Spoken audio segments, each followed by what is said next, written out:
All right, Neal Bradley, winner of the OVC Media Award for this year. Neal, just tell what it's like to be honored by schools voting you the OVC Media Award recipient this year. Really flattered, taken aback when I was told. I just couldn't believe it. The OVC is dear to me since I was a little kid, 13 years old.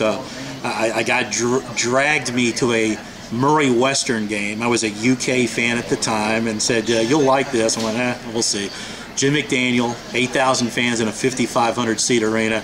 Been in love ever since. OVC was my thing. I didn't want to work anywhere else. This is what I wanted to do. So to be honored by the league that I consider part of my life is really beyond words for me.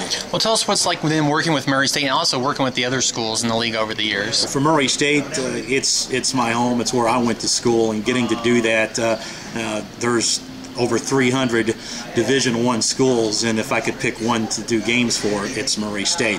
And to get to work with the rest of the folks in the OVC, there's relationships that I've had for years.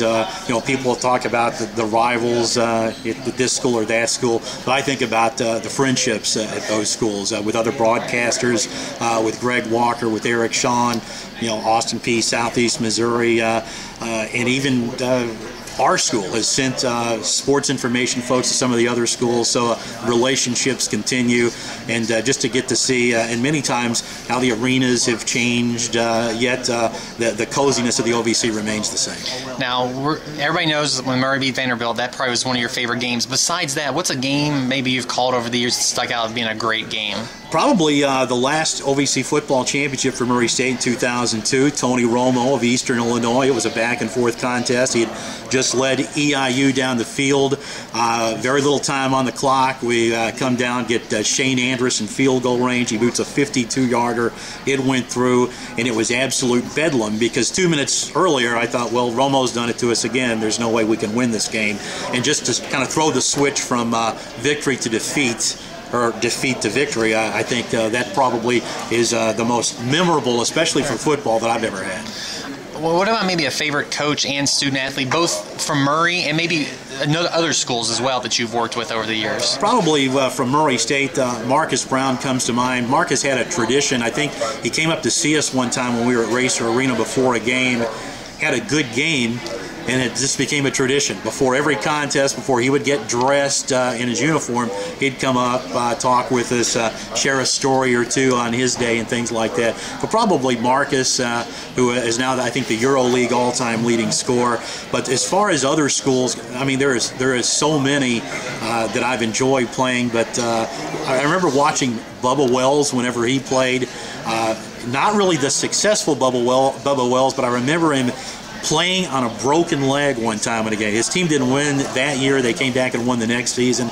But just as far as other schools, I remember that was just a very inspiring story to me. What's maybe one or two things that's changed in the business since you first got involved with radio? I think I can probably go, first of all, with travel. I remember early in my radio career, we were in Richmond, Virginia, and I went to a Sam Goody's going out of business, and they had an auto cassette recorder that played forward and backward. I bought it for $29. I thought it'll never get any better than this. This last year we had satellite TV on the bus. I have a Blu-ray DVD player, MP3 player, iPhone, wireless, and on and on. That's probably the biggest thing. We still do our games via phone line, even though the equipment's changed a little bit, sounds a little better. Most of that hasn't changed, but I think wireless and the ability to get stats instantly. If you guys don't have them up within hours after the game, I'm sitting there pounding on the table. When years ago I was glad to get them once a week. Last question. So when Murray did beat Vanderbilt 2 years ago, did you know what you were going to say if he hit the shot, or how did it come to you? No way. I had no idea. In fact, I'll be brutally honest. We had been disappointed so much in those situations. If we got the shot, I knew we'd miss it. I had really no doubt, so I was all prepared for the disappointment, and when it happened, it came out of my mouth. To me, it sort of made no sense. People somewhat liked it. I wish I could have done a better job at it, but it's something I'll never forget either way. Well, Neal, thanks for all you do for Murray State and the OVC. Thank you, and it's a great honor.